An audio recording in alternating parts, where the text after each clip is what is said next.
Shalom, selamat pagi, salam sejahtera bagi kita semua. Tema renungan kita pada pagi hari ini berjudul Keluarga yang Dipulihkan. Mari kita sama-sama membaca dari Maleakhi 4 ayat 5 dan 6. Sesungguhnya aku akan mengutus Nabi Elia kepadamu menjelang datangnya hari Tuhan yang besar dan dahsyat itu. Maka ia akan membuat hati bapak-bapak berbalik kepada anak-anaknya dan hati anak-anak kepada bapak-bapaknya, supaya jangan aku datang memukul bumi sehingga musnah. Dari ayat yang sudah kita baca tadi, disebutkan bahwa pada akhir zaman Tuhan akan mengutus Nabi Elia. Nubuatan ini sebenarnya memiliki dua pengenapan.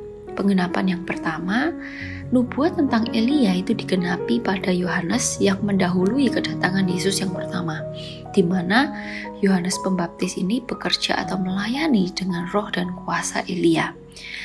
Yang kedua, masih akan terjadi di masa yang akan datang, di mana di akhir zaman yang mungkin saja akan ada sosok Elia sendiri yang akan muncul, atau mungkin bukan Elia, tetapi berbicara tentang seseorang yang memiliki roh dan kuasa Elia seperti Yohanes Pembaptis. Atau mungkin juga bukan tentang sosok seseorang, tapi tentang gerakan atau kebangunan rohani yang dikerjakan Roh Kudus. Siapapun dia, itu tidaklah penting. Yang penting adalah apa yang akan dikerjakannya ialah memulihkan keluarga-keluarga. Dari ayat nubuatan tadi kita bisa melihat bahwa menjelang kedatangan Kristus, Tuhan akan memulihkan keluarga demi keluarga. Keluarga merupakan sesuatu yang penting yang menjadi target iblis untuk dirusak. Mengapa demikian? Keluarga adalah lembaga pertama yang Tuhan bentuk di bumi untuk menggenapi rancangannya atas dunia ini.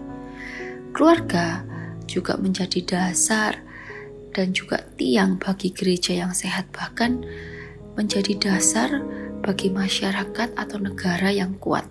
Iblis tahu akan hal itu. Itu sebabnya ia akan menyerang dan merusak keluarga. Ia sudah melakukan hal tersebut dan akan terus dilakukan. Kemudian lewat keluargalah lahir generasi penerus. Jika keluarga bisa dirusak, maka rusaklah generasi penerus. Berarti masa depan dunia ini akan menjadi sangat rusak. Dari ayat yang sudah kita baca tadi disebutkan tentang rusaknya hubungan bapa dan anak. Rusaknya hubungan bapa dan anak ini akan menyebabkan masalah-masalah dalam keluarga.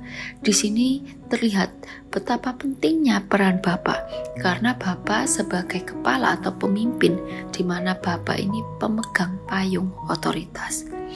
Bapak yang tidak berfungsi sebagai kepala keluarga, sebagai pemimpin yang baik, itu akan mengakibatkan banyak masalah dalam keluarga.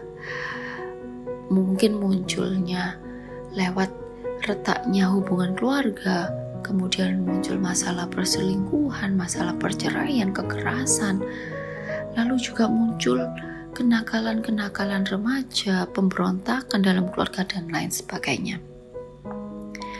Untuk mencari akar masalah, perlu melihat kembali dalam ayat yang kita baca tadi, dalam Maleakhi 4 ayat 5. Dituliskan, aku akan mengutus Nabi Elia kepadamu menjelang datangnya hari Tuhan yang besar dan dahsyat itu.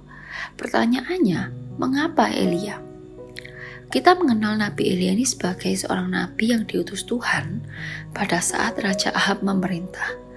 Nabi Elia secara khusus melawan Ratu Isabel. Keluarga Raja Ahab adalah contoh keluarga yang menyimpang. Di balik kerusakan keluarga Ahab ini ada peran Ratu Isabel. Raja Ahab mengambil istri seorang Ratu Isabel, di mana Ratu Isabel ini menyembah kepada Baal. Pertanyaannya, sebenarnya apa yang dilakukan oleh Ratu Isabel? Yang pertama adalah Ratu Isabel ini mempengaruhi dan menguasai suaminya, di mana yang seharusnya memegang otoritas dalam keluarga itu adalah suami, dalam cerita ini yang memegang otoritas dalam keluarga adalah istri atau Ratu Isabel. Kemudian yang dilakukan oleh Ratu Isabel adalah ia menyesatkan Ahab dan Israel untuk menyembah berhala. Ratu Isabel membelokkan iman, tidak lagi menjadikan Yesus sebagai Tuhan dalam keluarga. Kemudian yang Ratu Isabel lakukan juga adalah melenyapkan nabi-nabi Tuhan. Ia melenyapkan nabi-nabi Tuhan dan memelihara 450 orang nabi Baal dan 400 orang nabi Asyera. Di sini dia membungkam suara Tuhan, di mana firman Tuhan tidak lagi menjadi dasar dari keluarga. Dan ketika Tuhan dan firman Tuhan digeser, ini akan menyebabkan kekacauan dalam keluarga. Itulah yang menyebabkan keluarga Raja Ahab ini menyimpang dan mengakibatkan kemerosotan kerajaan Israel.